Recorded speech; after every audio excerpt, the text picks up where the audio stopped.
2023 წელს ბატონო ირაკლი ჩვენმა პოლიტიკურმა გუნდმა საქართველოს პარლამენტში დააყენა ინიციატივა საგამოძიებო კომისიის შექმნის შესახებ კოლ-ცენტრებთან დაკავშირებით.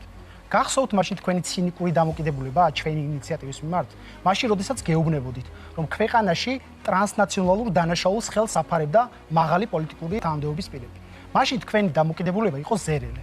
და დღეს თქვენ ამაზე პასუხისმგებლობას იღებთ როგორც მართველი პარტიის თავმჯდომარე და გადაწყვეტილების მიღები მაღალი პოლიტიკური თანამდებობის პირი საქართველოს პარლამენტში. თქვენ ჩააგდეთ ეს ინიციატივა და 3 წელი მიეცით შესაძლებლობა გრიგოლ ლილუაშვილს ამ ქვეყნის ეროვნული ინტერესები დაეზიანებინა და თურქი ვიღაც ინვესტორისგან ერთი წარმოგიდგენთ უსაფრთხოების სისტემა როგორი გახრეტილია, როდესაც თურქი ბიზნესმენისგან იღებს უსაფრთხოების სამსახურის უფროსი 1 მილიონის ქრთამს.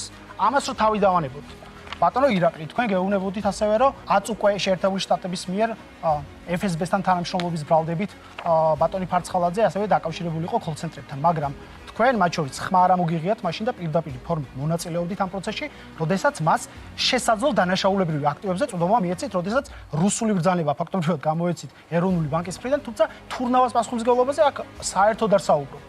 თქვენ ამ ყველაფერზე პასუხისმგებლობას იღებთ და ყველაფერს რო თავი დავანებოთ, ყველაფერს ეს რო გადავდოთ. შეერთებული შტატების მიერ კორუფციისთვის არის სანქცირებული სასამართლო გავლენის ჯგუფის წევრები, მურუსიძე, ჩინჩალაძე, სხვა ადამიანები, რომლებიც ძალიან სისტემურ პრობლემას წარმოადგენენ წინა ხელისუფლების დროს, რომელიც შეიფარეს ამ ხელისუფლების დროს აღაზევეს სასამართლო სისტემაში. ეს ადამიანები კორუფციისთვის არიან სანქცირებული შეერთებული შტატების მხრიდან. აი ეს ყველაფერი გვერდზე არის გადადებული. ეხლა გვეუბნებიან, რომ ყველაფერი კარგად არის, მარნეულში სადღაც დაიჭრეს ადამიანი და ყველანი კმაყოფილი უნდა ვიყოთ.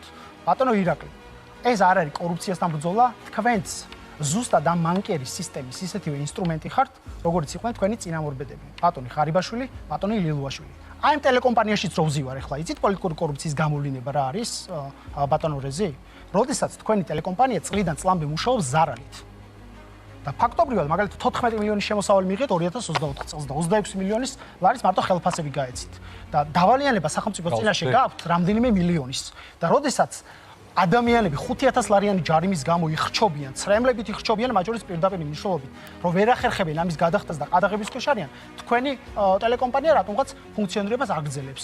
და აგრძელებს იმ პირობებში, როდესაც სახელმწიფო თქვენ არაფერს არ გთხოვთ. მაგრამ ესეც კარგი იქნებოდა მათ შორის თუ გავითვალისწინებდით იმას, რომ ყველასთვის თანაბარი პირობები იქნებოდა. საინფორმაციო სააგენტოები იხრჩობიან, რეგიონული მედია იხრჩობა, იმიტომ რომ წვდომა არ აქვს, დონაციასთან, ფულთან არ აქვს წვდომა და ამ ყველაფერს თავი რო დავანებოთ, ყველამ კარგად იცის ამ ქვეყანაში.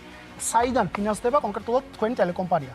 ჯორჯიან მანგანის იმის ფული არ აქვს, რომ 2000 მუშას გადაუხადოს და გაათავისუფლოს სამსახურებიდან. მათ შორის ბატონო ირაკლი თხოვნა გადმომცეს და მინდა რომ გადმოგცეთ თქვენ შეხვედრა და დებატები უნდათ ამ ადამიანებს. თქვენთან და იმედია პასუხს დააბრუნეთ ამასთან დაკავშირებით, მაგრამ სამწუხაროდ აქვს იმის ფული, რომ თქვენს ყოფილ დირექტორს მაგალითად 9 მილიონი გადაუხადოს ერთ წელიწადში ხელფასი. ეს არის პოლიტიკური კორუფცია ბატონო რეზი.